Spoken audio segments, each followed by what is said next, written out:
Parce que c'était ça le truc de départ. Je comprenais pas pourquoi il était.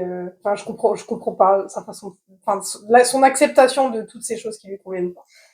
C'est ce que je te disais tout à l'heure quand t'es arrivé. Tu as deux choix réels. Les deux seuls vrais choix que tu peux faire aujourd'hui dans ta vie, concrètement, c'est de suivre ta vie karmique ou ta vie supérieure.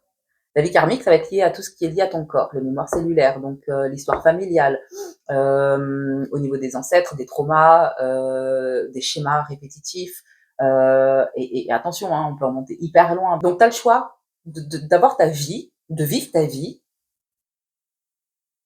sans avoir conscience de qu'est-ce qui mène ta vie. Les blessures, les schémas, les traumas, les ancêtres, les machins, les histoires familiales, etc. Ou alors, paf, tu casses tout. Là, si je prenais mon stylo, tu vois que je te dessinais un chemin. Voilà, parce que c'est la forme de ta vie, c'est la forme que peut avoir ta vie en fonction de ces différents paramètres. Parce que 1 plus 1 égale 2, puis 2 plus 4, ça fait 6. Enfin, voilà, c'est comme ça. Et la forme du 6, c'est comme ça. Voilà.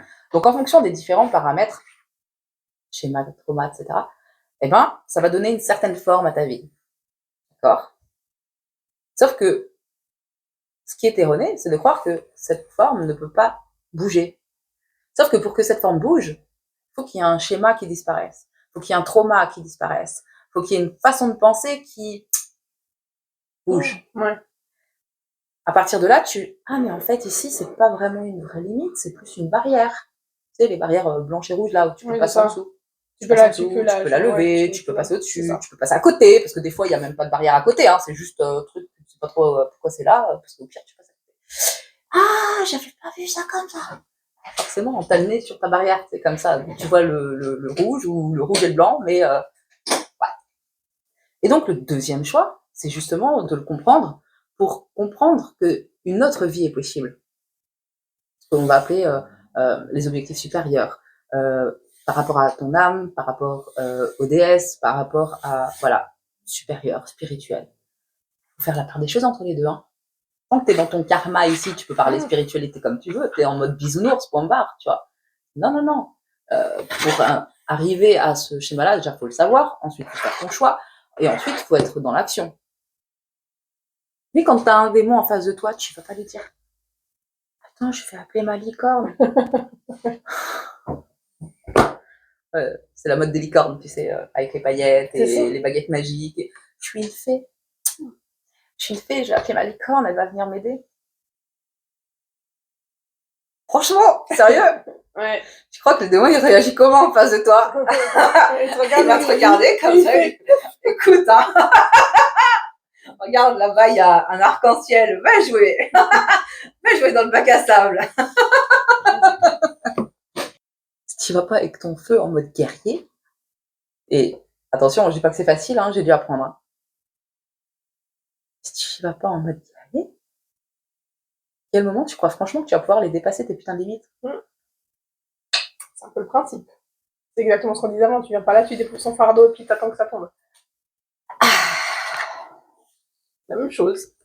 Voilà. Mais c'est évident. C'est évident quand tu le sais. Mais quand t'es perdu dans ton schéma et que tu le vois pas, parce que t'es persuadé que ce que tu fais, c'est efficace, on sort pas. Et ça veut pas dire que ce que tu fais n'est pas efficace, hein. Ce que je dis, ma formulation, attention, je dis pas que c'est pas efficace pour autant. Ça peut être efficace pour plein de choses. Mais pas forcément pour ce à quoi toi pour atteindre tes objectifs, les objectifs que tu vises. Ou en tout cas pas suffisamment pour atteindre ta vie supérieure. En fait. Tu vois, l'image de tout à l'heure sur le karma, avec les halles, hein, ton karma. Quand tu es dans un karma, tu récoltes ce que tu sèmes. C'est typiquement quand tu es dans un centre commercial, tu es au premier étage, tu as les magasins. Ok. Tu as des restos, tu as des machins. Ok.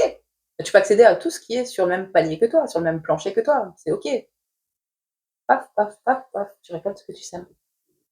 Changer de karma, c'est changer de fréquence. À partir du moment-là, il faut déjà savoir qu'il y a un escalator, il faut aller le chercher. Oui. Il faut t'y rendre, il faut le prendre.